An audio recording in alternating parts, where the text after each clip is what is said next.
On the humid summer evening of August 17, 1892, the grand halls of the Ashford estate in Newport, Rhode Island, glittered with candlelight. Over 300 guests gathered to witness the wedding of Eleanor Ashford, daughter of the wealthy shipping magnate Charles Ashford, to Julian Harcourt, an ambitious young banker from New York. It was a union designed not for love but for power, a strategic alliance between two fortunes that, combined, would dominate both Wall Street and the Atlantic trade. The bride appeared radiant, her gown imported from Paris sewn with pearls and lace. The orchestra played Strauss, champagne flowed freely, and society's most influential names toasted the young couple. Yet, as the final guests departed and the estate grew quiet under the starlit sky, a chilling discovery shattered the illusion of perfection. By dawn, Eleanor Ashford was gone, her bed unslept in, her wedding gown found abandoned in the bridal chamber, torn at the sleeve. And the door to the private garden stood ajar, leading into darkness. Whispers spread like wildfire. Servants whispered they had heard muffled voices, a woman's sobs, and the hurried slam of a carriage door around midnight. Some swore they saw Eleanor near the gates, her veil trailing in the wind. But when Julian was questioned, he claimed his bride had retired early, exhausted from the festivities. His calmness only fueled the suspicion. To understand the scandal, one must know the Ashford family. Charles Ashford, Eleanor's father, had built his empire through ruthless deals, breaking rivals and buying political favor. His fortune was immense, but his reputation was stained. Eleanor, his only child, was said to be gentle, quiet, and bookish, far from the glamorous heiresses of Newport. To secure her future and repair his family's standing, Charles arranged her marriage to Julian Harcourt, a man hungry for wealth, rumored to have already lost fortunes through reckless speculation. For Eleanor, marriage was not a choice but an obligation. In the weeks leading to the wedding, fragments of unease emerged.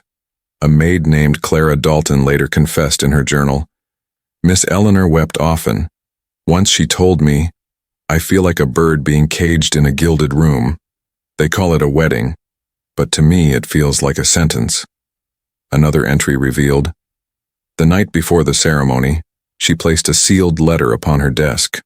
I do not know its contents, but she kissed it and whispered, 'If they wish to bury me, at least let them hear my voice once more.'" The letter was never found. On the morning of August 18th, newspapers across Rhode Island blazed with the headline, "The Missing Bride of Newport." Reporters camped outside the Ashford estate, speculating wildly. Some believed Eleanor had fled with a secret lover. Others claimed Julian himself had silenced her to conceal debts and scandals. A few whispered that Charles Ashford orchestrated the entire disappearance to prevent his daughter from shaming the family with defiance. But what truly unsettled Newport society were the details uncovered by investigators. On the stone pathway near the garden, a single satin slipper was found, stained with mud. In the library, a window latch was discovered broken as though forced open from the inside, and one stable boy testified that a carriage left the grounds past midnight, driven not by a coachman, but by a veiled woman, holding the reins herself. His testimony was dismissed by the Ashford family as fantasy. Julian Harcourt left Newport within weeks, returning to New York where he quietly abandoned his banking career. He never spoke of Eleanor again. Charles Ashford grew increasingly reclusive, refusing visitors and forbidding his staff to ever mention his daughter's name. By 1895, he had sold the Newport mansion and retired to Europe. The mystery endured. Some claimed Eleanor escaped across the Atlantic under a false name, beginning a new life, free from her family's grip. Others believed she was silenced within her own home, her body hidden away before dawn. One chilling rumor even suggested she remained alive, confined in secrecy at another Ashford property, far from public eyes. When the Ashford estate was finally purchased by new owners in 1901, they reported strange discoveries.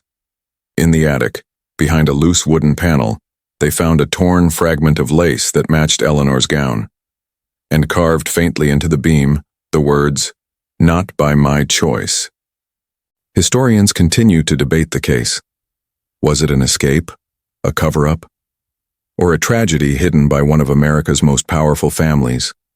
No remains were ever found. No confession ever given. The Ashford fortune eventually dissolved, scattered through distant heirs. Yet the story of Newport's vanished bride lingers. What remains is silence. A wedding gown never worn again, a name never cleared, and the echo of footsteps leading into a garden, disappearing into history. Her name was Eleanor Ashford, and on her wedding night in 1892 she walked into the shadows and never returned.